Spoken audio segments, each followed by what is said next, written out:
And now for something very special for all of you. You know, it's not too often that we get to ask questions of two super successful business leaders and who are happy to share with us in a very direct and intimate and honest way the secrets to their success and the lessons that made them so successful, and you know what they learned along the way, and some things that maybe were kind of hard on that pathway to the top. So I'm very happy to introduce to all of you and welcome into the stage Sandy Weil and Ajay Benga.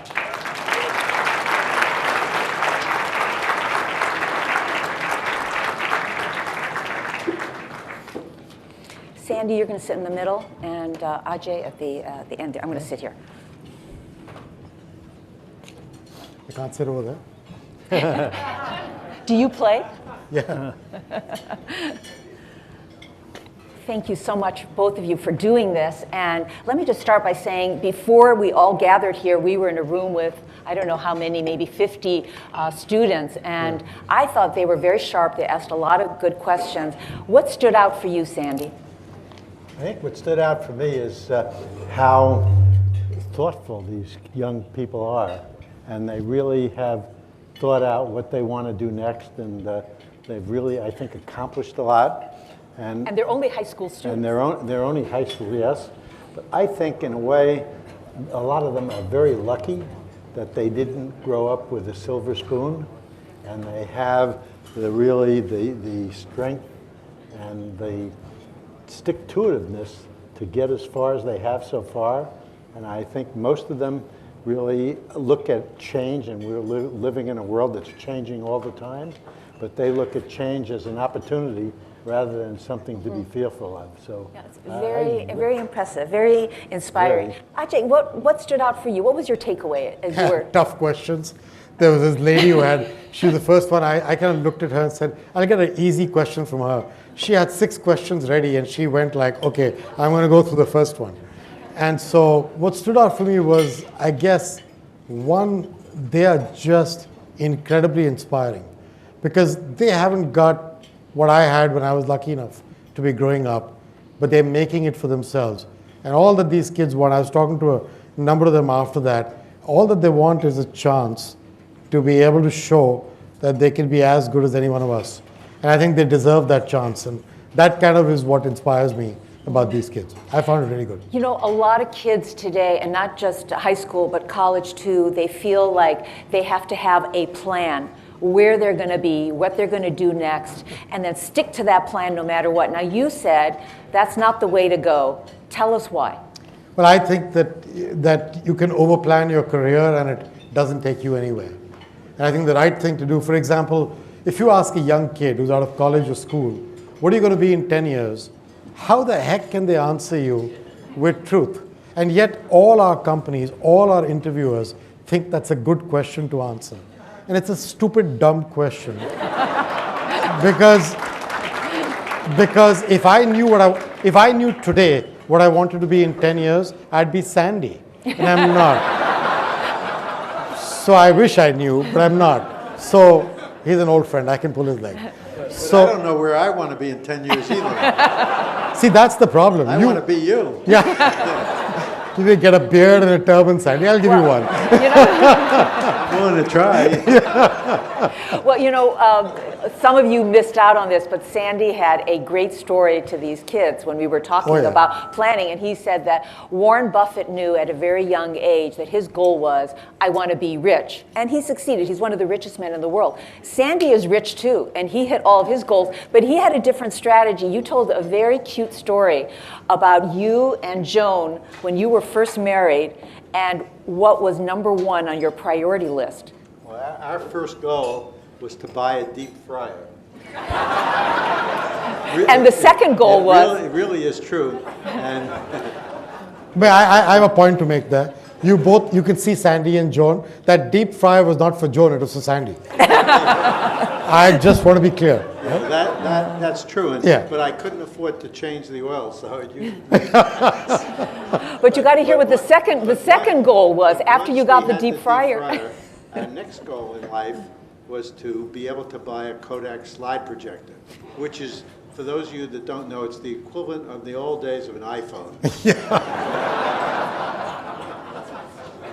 And you know, and basically that's the way we run our life. We've looked and set out goals that were achievable, and as we got near achieving that goal, we moved out the goalpost, and we moved out the goalpost, and we moved out the goalpost. And now, 62 years later, we're still moving out the goalpost. And it is one hell of a lot of fun.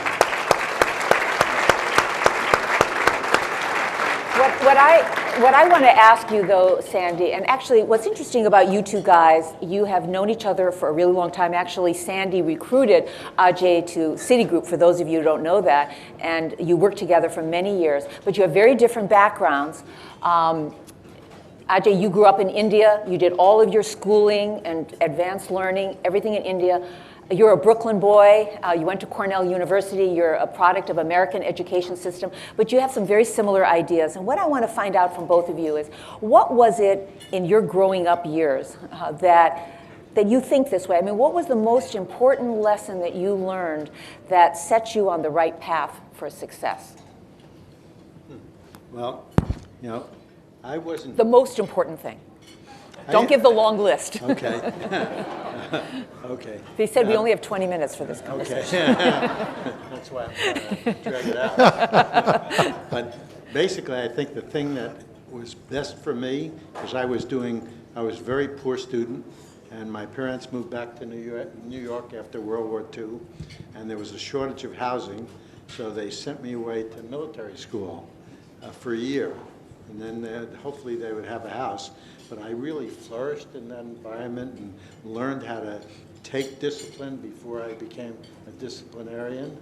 And I really learned, I think, more about what has helped me in later life in that 4 years of a military school education than I learned in college.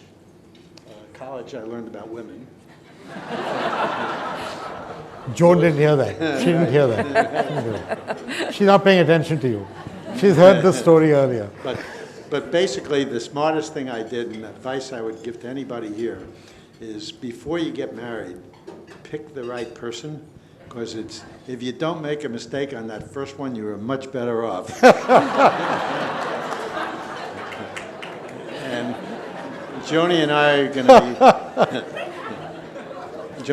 to be married 62 years in June. I heard you. Joan said maybe. We've done all 62 of the years a day at a time. But I've learned that the best way to really have a relationship with a great woman, and she's really made my life really phenomenal and been very important to my success, is 2 words: yes, dear. And Ajay has had the same kind of luck. I'm saying yes, dear, to him, let alone to my wife. Here, all these kids came looking for some real pearls of wisdom, and you're giving marital advice. But anyway, Ajay, for you know, really different life experience. You came to the United States when you were really a fully grown adult and already in the executive ranks. But what did your parents teach you? What did your teachers teach you? What did you learn back in India that made you so successful today? Oh, I don't know about the successful and connection, but I do remember one clear aspect of growing up with my father. My father was in the Indian Army, and he was successful. He was a 3-star general, and by the time he retired, and I remember right from my childhood that he could speak to the guard at our gate with the same intensity of interest as he spoke to a visiting dignitary. And I'll never forget that. I see it in him. I was describing the story outside, that Sandy would care about you no matter who you were. And my dad had that. And I think this concept of caring about people with the humility to realize that everybody can help you learn about something that you don't know for yourself is kind of what I feel really good about. And that I got from my dad. That's great. That's great. And I'd like to add to what you say, Ajay, in that I'm not a believer in decks. I'm a believer in people understanding Correct. about what they are working on so that they can explain it. not reading speeches, but talking from the heart. And I've been sort of very lucky in that our company at its biggest point when I was there, we had about 240,000 employees in over 100 countries. And I was a person that didn't know how to use a computer, and I still don't. I didn't know how to send email, which saved our company billions of dollars. But I did know. That's true. I did know how to walk around, and I knew tens of thousands of people in the company, really.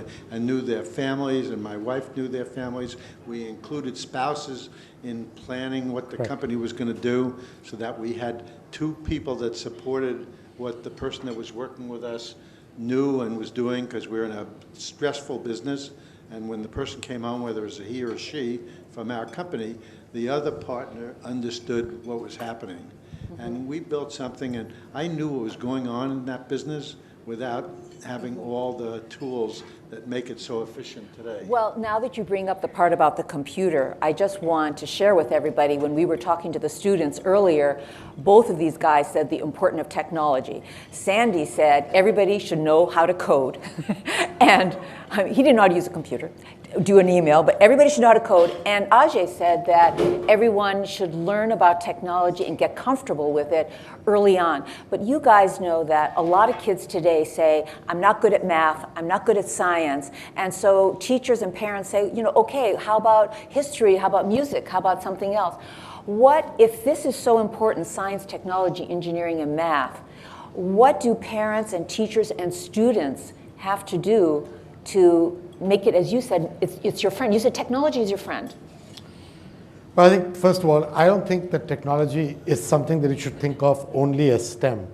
I believe that if you're in HR and you don't really use STEM every day, technology is going to embrace you and change your life in ways that are unimaginable over the next decade. Whether you're in finance, you're in HR, you're in operations, you're in good old-fashioned ONT, technology is both your friend and your tool of capability. So I think you've got to be very careful of that. The second thing is, you talked about teachers and students, didn't mention principals. And I was saying this to a few kids outside. My opinion is that the schooling system doesn't pay enough attention to the quality of the leader of the school. In companies, we pay a lot of attention to the quality of the leader of the company to say that that leader makes a difference. In countries, we pay attention, although we make mistakes with our voting sometimes, but we pay attention to the quality of the leader of a country. But in schools, for some reason, the principal is never talked about. And I find that a really strange thing to do. I think the leader of a school can transform the way that kids embrace technology and embrace change and embrace challenge if we were to invest in the leader of the school in the right way. Anything you want to add to that, Sandy? Any advice you have on this? I think Ajay is absolutely dead right about leadership is really very important. I think as you think about things, you should think, who wants to follow a negative person? Like nobody. So figure out a way to always be positive, but realistically positive. People like to follow people that are positive, and really I think it's embrace change, because use change as your ally rather than, as I said before, being fearful of it. And really ethics and areas like that are very, very important. Tell the truth. It's the easiest thing to remember. And if you make a mistake, don't cover it up, because the cover-up is always worse than the accident that happened. Just ask Richard Nixon if he still was able to tell you. And really, I think the opportunity for everybody in this country, this is a great time to be living. And great things are going to happen. And you guys are going to be the people that lead this country. So don't be afraid about picking up the challenge and learning things and continue to learn things and become the leaders of the future, because it's really up to you. And that's why we spend so much time training you and with this program, because you know, we do not have the people that are educated for our jobs. But as we embrace technology, let's not make technology so smart that they will throw us out of all our new engineering jobs that we got through technology. Well, you know, you're talking about education. Now, most of the kids here are about to graduate from high school, so high school is taken care of. But in this changing workplace, things are happening so fast. What's the basic education you need? They've got high school, but what about college? What about graduate school? What about MBAs and all of that? I mean, we see so many success stories. Mark Zuckerberg dropped out and is a gazillionaire. Bill Gates, the same story. But what's your advice on what's the basic amount of education you really need to be competitive and successful in this marketplace? Ajay? So I think for every Bill Gates and Mark Zuckerberg that dropped out of college, you don't hear about the 99,000 others who are hanging around doing nothing. So I wouldn't go by that. I just wouldn't. I think an education is what allows you to feel proud of what you're doing and who you are and to discover what's inside you. So I would never take an education away from anybody. But what I am saying is that I'm not sure that everybody's going to make their own choices. An MBA, a PhD, a master's in engineering, a college degree, vocational school. I just don't know that the right answer is that everybody needs to go to college, or that everybody needs an MBA, or that everybody needs to become a lawyer, God forbid, for those of you who are lawyers in this room. I apologize in advance, but you know, I live in a company where I deal with litigation all day long, and I hate the whole lot. So that's a different topic. But if you were to think about what you need, I'll give you an example. What's the biggest gap in terms of skill sets I would like to be able to fill in the next 5 years in my company? Cybersecurity professionals. I don't need an engineering master's for cybersecurity professionals. A kid out of high school who has 2 years in a good technical training institute with comprehension, like a young man I met here today who gets programming and gets information technology and who understands hacking and understands software and is willing to go work for 2 years with, say, a government organization like the NSA or the CIA, not the Department of Homeland Security, because they think I'm Osama bin Laden, they don't know anything. Right? So that's bad guys. But if you go work for the CIA or the NSA and you actually learn something, and then after 2-3 years, you're willing to come to work for someone like me, I'll waive your student loans. I'll waive your student loans. And that to me is how business and the public sector can get together to make a difference for these kids who I think are our future and have the ability to transform the lives of my kids as well as their own. That's what I'm talking about. Let's hear, Sandy, what you think. High school education enough if you're really savvy, like what this kid that Ajay met? Well, I think it all depends. I'd like to say that really, I've been around a long time, but I'm continuing to learn. And Joan and I flew out to California the day that Mark Zuckerberg was going to announce a $3 billion gift for basic science. And I had never witnessed somebody giving away $3 billion at one time. And so we decided to go. And we heard him, he and his wife, talking about how they hope to control or eradicate all disease with the starting $3 billion by the end of the century. Well, I've never thought that big. So this guy's 32 years old. I'm learning from him. He's getting me to change my whole thinking. He also is interested in high school education, like everybody is here. So I've been talking to him about, and he has a program where he has 16 of his engineers from Facebook working on writing new algorithms as to change the method of teaching in our high schools, where we would teach individual students and teach to everybody go at their own pace, so that people that are really, really bright could move ahead very, very fast, and people that are slower can move at the pace that they want to, and not teaching to the lowest common denominator. So while before I met him, we were thinking about, geez, wouldn't it be great over the next 5 years that we could raise the money that J.D. was talking about, and we can grow NAF from 100,000 students that we have today to 125,000 students, and have a better quality control and have more people, the great percentage of our people, getting summer internships. After meeting him, I've changed my mind. And now I'm thinking about how can we go from 100,000 students, how can we educate 1 million, 2 million, 5 million students and really make a difference?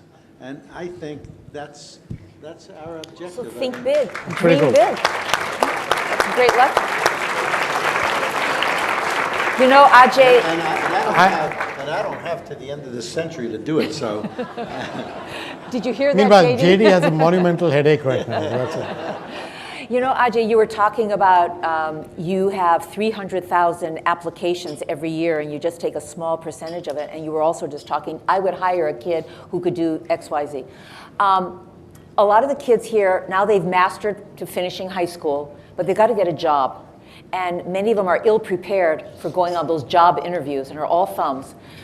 What is the question you always ask in a job interview? And what's the answer that lands the job?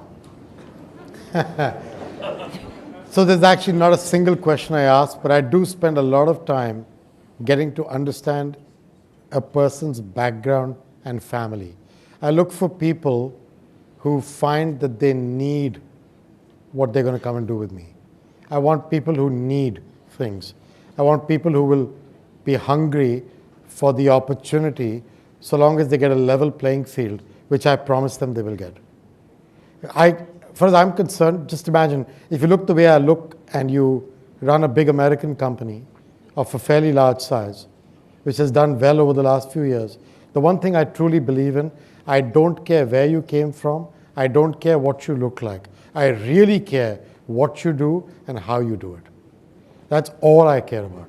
That I will explore in the interview. And if you don't give me the right answers on your experiences and what to do and how to do, there is no way I'm going to hire you. Sandy, what about you? I'm sure you interviewed a lot of people, not just the executive level, but on all levels. What's the one question, your favorite one question in a job interview, and then what's the answer? Let me tell you, let me talk about. Oh, you need your microphone. No, let me talk about hiring people at a relatively high level from the outside. What I like to do is invite meet the person with their spouse and have my wife come along with me. And when we're talking about things, I'm trying to sell this person to come work for us and not really paying attention to the things I should pay attention to. Joan's a very good listener, so I find out, you know, when we go home, whether this person was any good or not any good. And let me tell you, it works 99% of the time. You know, it's really important, as Ajay mentioned, to get to know a family. And I think that a company, whether you have 4 people or 400,000, the better you can create a family-feeling kind of environment, the better that company's going to do. The better you create a feeling of teamwork and that teams win, and this is not a star system, that company will do better. We are now, we have run out of time, but I just want to ask one last question to wrap it up. And I know that a lot of the people who are here, these kids, dream that one day they will be successful like both of you. And you know, it's not only because you run successful companies, but you've had a very positive impact in your communities. So if you could just give one piece of advice to these young kids about, in just a few words, what would it be? What's your best advice to these young adults? I would say that don't just think about the business, but think about how you can use your brain power that is really making you a good person in the business you're doing and successful in the business. Think about your community from the very, very beginning. Think about how you can be philanthropic, which is not about giving money, but it's about giving of your brains and your leadership and making the community a better place. And that will help your standing in the company. It will help the respect that your fellow workers have for you. And it will really make a difference. And as you grow, continue to do that, because companies should use their strength to help make the communities better. Our country, the federal government has no money, the states have no money, the cities have no money. As a matter of fact, we've promised more things than we'll ever have the money for. So it's really important that we have public-private partnerships where the private sector works along with the public sector and really holds, when you contribute your time and your money, you're going to hold the people that you're working with to a higher standard than they used to. And that's going to end up creating a much better environment and much better performance. Very, very interesting, very interesting. Ajay, you've had a little time to think while Sandy was talking. I'll tell you what I've been saying inside the company for a little while. Everybody's heard about IQ and EQ. I talk about DQ, and DQ is not Warren Buffett's ice cream. DQ is what I call decency quotient. And what do I mean by decency quotient? I mean all the things Sandy just said. I just think it's a way for people to understand that you have to be able to go to sleep at night knowing that you were a good person that day, you did the best you could do, and you dealt with people with fairness and with decency. I think our decency quotient defines the status of our civilization. And I'm a little concerned about decency quotient in different parts of our system. But DQ really, really matters. So if you're young and you're growing up in this country, you're lucky enough to be here, it's the best country in the world to be.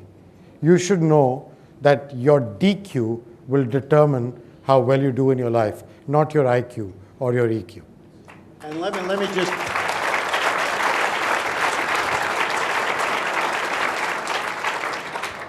Let me just sum up that your DQ would have improved a lot if you were a shareholder of Ajay's company over the last 8 years, because you would be up 10 times on your money, and that is a hell of a lot better than what Warren Buffett has ever done. And Sandy. Thank you so much, Sandy and Ajay. Let's give them a hand. Love it.